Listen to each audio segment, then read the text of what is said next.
Hello my dear students, welcome to my channel alpha knowledge box. इस video में आज हम केंद्रीय विद्यालय के कक्षा 6 हिंदी के पीरियोडिक टेस्ट फर्स्ट के क्वेश्चन पेपर को डिस्कस करने वाले हैं। ये क्वेश्चन पेपर 2022-23 का है। पहला प्रश्न है, निम्नलिखित गद्यांश को ध्यानपूर्वक पढ़कर प्रश्नों के उत्तर दीजिए। यहाँ पर एक गद्यांश दिया हुआ है जिसे आपको अच्छी तरह से रीड करना है, पढ़ना है और उसमें दिए हुए प्रश्नों के उत्तर देने हैं। चलिए गद्यांश को पहले पढ़कर देखते हैं। संत कबीर ने ठीक ही कहा था, काल करे सो आज कर, आज करे सो अब, क्योंकि समय किसी की प्रतीक्षा नहीं करता। जो व्यक्ति आज का काम बाद के लिए टाल देता है वह बाद में पछताता रह जाता है। बुद्धिमान व्यक्ति समय का मूल्य जानते हैं, वे अपने सभी कार्य समय पर करते हैं और सफलता की सीढ़ियां चढ़ते जाते हैं। आलसी और मूर्ख व्यक्ति कल की प्रतीक्षा करते रहते हैं पर उनका कल कभी नहीं आता। गद्यांश में आगे है, समय मुट्ठी में बंद रेत की तरह होता है, जिसे जितना पकड़ो उतना ही हाथ से फिसलता चला जाता है।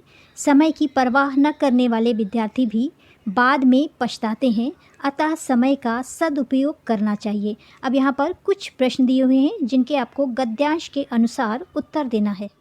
पहला प्रश्न है, समय किसकी प्रतीक्षा करता है? गद्यांश में देखिए, संत कबीर ने ठीक ही कहा था, काल करे सो आज कर, आज करे सो अब, क्योंकि समय किसी की प्रतीक्षा नहीं करता। पहले प्रश्न के उत्तर में आप यहाँ से यहाँ तक लिखेंगे, यानी समय किसी की प्रतीक्षा नहीं करता। दूसरा प्रश्न है, कल की प्रतीक्षा कौन करते हैं?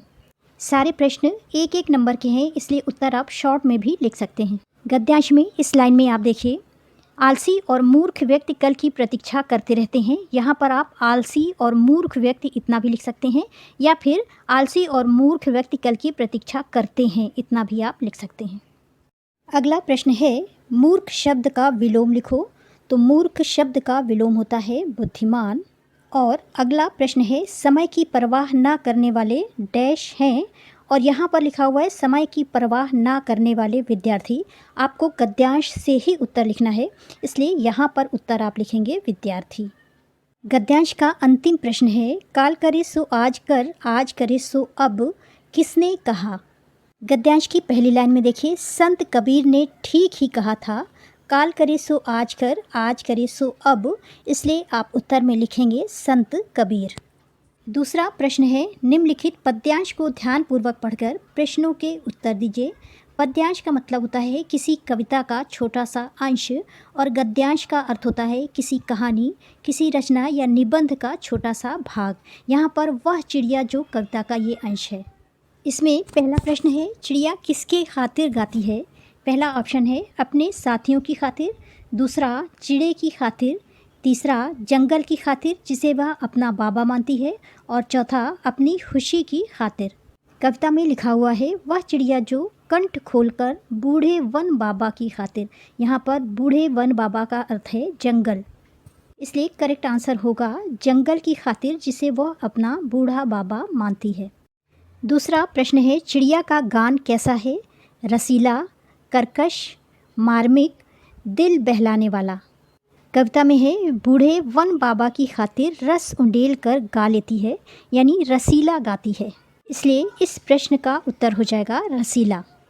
अगला प्रश्न है, चिड़िया कैसी है? पहला ऑप्शन काली और प्यारी, दूसरा भूरी और मुँह बोली, तीसरा नीले पंखों वाली छोटी और मुँह बोली, और चौथा छोटी और काली। कविता में देखिए, वह छोटी मुँह बोली चिड़िया नीले पंखों वाली मैं हूँ, इसलिए इस प्रश्न का सही उत्तर हो जाएगा नीले पंखों वाली छोटी और मुँह बोली।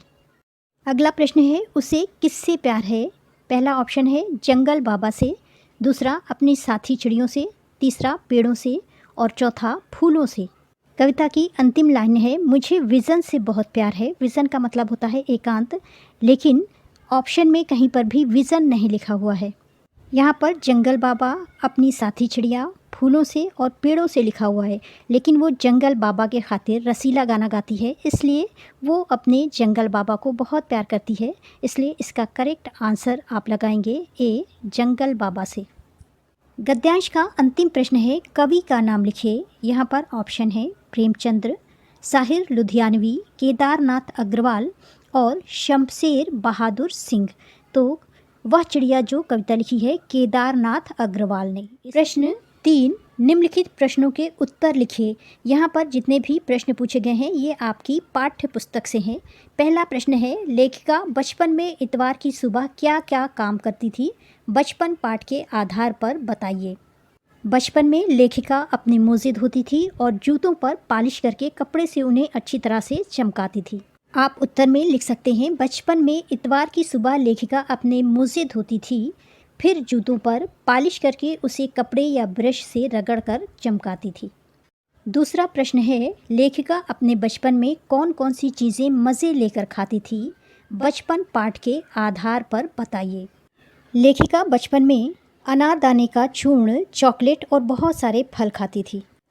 उत्तर में आप लिख सकते हैं, लेखिका बचपन में अनारदाना का चूर्ण तथा चॉकलेट बहुत मज़े से खाती थी और कुछ फल, उसमें से प्रमुख फलों के नाम कुछ इस प्रकार हैं, रसभरी, कसमल और काफल। अगला प्रश्न है, कवि के अनुसार चांद को क्या बीमारी है? चांद से थोड़ी सी गप्पें पाठ के आधार पर बताइए। कविता में है कि गोल है खूब मगर आप तिरछे नज़र आते हैं ज़रा, यानी चांद को तिरछे होने की बीमारी है। उत्तर में आप लिखेंगे, कवि के अनुसार चांद को तिरछे रहने की बीमारी है।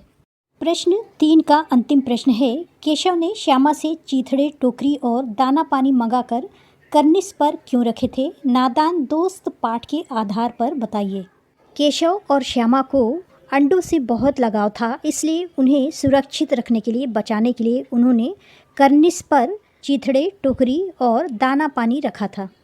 उत्तर में आप लिखेंगे, केशव और श्यामा को अंडों से बहुत लगाव था, वे अंडों को सुरक्षित रखना चाहते थे, इसलिए केशव ने श्यामा से चीथड़े, टोकरी और दाना पानी मंगाकर करनिस पर रख दिया था। प्रश्न नंबर 4, प्रश्नों के उत्तर दीजिए। यहाँ पर 1, 2 और 3 क्वेश्चन दिए हुए हैं। ये सारे क्वेश्चन व्याकरण से संबंधित हैं। पहला क्वेश्चन है, निम्नलिखित में उपयुक्त विशेषण शब्द लिखिए। विशेषण शब्द किसी संज्ञा या सर्वनाम की विशेषता बताने वाले शब्द को कहते हैं। यहाँ पर पहला वाक्य है, डैश मोरों वाला बाग, और दूसरा है डैश पंखों वाली चिड़िया। पहले में आप सफ़ेद मोरों वाला बाग लिख सकते हैं और दूसरे में नीले पंखों वाली चिड़िया। इस तरह से आप लिखेंगे, सफ़ेद पंखों वाला बाग, यानी बाग की विशेषता ये है कि इसमें सफ़ेद पंखों वाला मोर है, और नीले पंखों वाली चिड़िया, यानी चिड़िया की विशेषता ये है कि इसके पंख नीले हैं। दूसरा क्वेश्चन है, नीचे दिए वाक्यों में क्रिया विशेषण शब्द छांटिए। पहला है, सोनाली जल्दी जल्दी मुंह में लड्डू ठूसने लगी। क्रिया विशेषण ऐसे शब्द होते हैं जो कि किसी क्रिया की विशेषता को बताते हैं। यहाँ पर ठूसना एक क्रिया है जिसका मतलब है जल्दी जल्दी खाना, और लड्डू ठूसने लगी, कैसे ठूसने लगी? जल्दी जल्दी, इसलिए जल्दी जल्दी क्रिया विशेषण है। प्रश्न 3, निम्न वाक्य में विशेषण शब्द छांटिए। वाक्य है, मुझे 2 किलो अनाज चाहिए। अनाज कितना चाहिए? 2 किलो, इसलिए 2 किलो एक विशेषण शब्द है। प्रश्न 5, निम्नलिखित प्रश्नों के उत्तर लिखिए। यहाँ पर 2 प्रश्न हैं और ये दोनों प्रश्न बाल राम कथा से हैं। पहला प्रश्न है, राजा दशरथ को कौन सा दुख था? राजा दशरथ को इस बात का दुख था कि उनकी कोई संतान नहीं थी। उत्तर में आप लिख सकते हैं, राजा दशरथ को निसंतान होने का दुख था। संतान की कमी उन्हें हमेशा बहुत सताती थी। वशिष्ठ मुनि ने राजा दशरथ को पुत्रेष्ठ यज्ञ करने की सलाह दी। इसके बाद आप ये लिख सकते हैं कि जिससे उन्हें 4 पुत्रों की प्राप्ति हुई, राम, लक्ष्मण, भरत और शत्रुघ्न। दूसरा प्रश्न है, ताड़का कौन थी? ताड़का एक विशालकाय राक्षसनी थी जो कि सुंदर वन में रहा करती थी, और कोई भी सुंदर वन में जाता था तो उसका वध कर देती थी। बाद में सुंदर वन का नाम ताड़का वन रख दिया गया था। उत्तर में आप लिखेंगे, ताड़का एक विशाल देह वाली राक्षसी थी। ताड़का के भय से कोई सुंदर वन में नहीं जाता था, क्योंकि जो भी आता ताड़का उसका वध कर देती। ताड़का के भय के कारण सुंदर वन का नाम ताड़का वन पड़ गया था। प्रश्न नंबर 6, ये प्रश्न पत्र का अंतिम प्रश्न है। निम्नलिखित में से किन्हीं एक पर 60 शब्दों में अनुच्छेद लिखिए। पहला है, पुस्तकों का जीवन में महत्व, और दूसरा है, प्रातःकालीन सैर। चलिए पहले पुस्तकों का जीवन में महत्व के अनुच्छेद को देख लेते हैं। किताबें हमारे आसपास की दुनिया को समझने, सही और गलत के बीच निर्णय लेने में हमारी मदद करती हैं। वे हमारे आदर्श, मार्गदर्शन या सार्वकालिक शिक्षक के रूप में भी हमारे जीवन में शामिल होती हैं। किताबें पढ़ने से हमारे व्यक्तित्व में गुणात्मक परिवर्तन आता है। जब भी हम थके हुए या ऊब जाते हैं या तनावग्रस्त होते हैं तो किताब उठाकर पढ़ने से हमें आनंद मिलता है और तनाव दूर होता है। आप इस अनुच्छेद को लिखें या इसकी जगह पर कोई दूसरा अनुच्छेद भी लिख सकते हैं। चलिए अब प्रातःकालीन सैर के अनुच्छेद को देख लेते हैं। प्रातःकाल की सैर से मेरे शरीर और मन दोनों को आनंद प्राप्त होता है। अपनी सेहत को लेकर जागरूक लोग, लगभग सभी उम्र के लोग मुझे सुबह सैर करते समय दिखाई देते हैं। सुबह के समय जब चिड़िया चहचहाती पेड़ों पर नज़र आती है तो मन अंदर ही अंदर खुश हो जाता है। लहलहाते खेतों को देखकर ऐसा लगता है जैसे मानो स्वर्ग का अनुभव हुआ है। अच्छे स्वास्थ्य के लिए प्रातःकालीन भ्रमण अत्यंत आवश्यक है। यह शरीर में नव चेतना व स्फूर्ति का संचार करता है। शारीरिक और मानसिक दोनों रूप से यह स्वास्थ्यवर्धक है। इस तरह से पुस्तकों का जीवन में महत्व और प्रातःकालीन सैर में से किसी एक अनुच्छेद को आपको लिखना है। This is the end of video. Thanks for watching. अगर आपको ये वीडियो अच्छी लगी हो तो मेरे चैनल को लाइक, शेयर एंड सब्सक्राइब करें।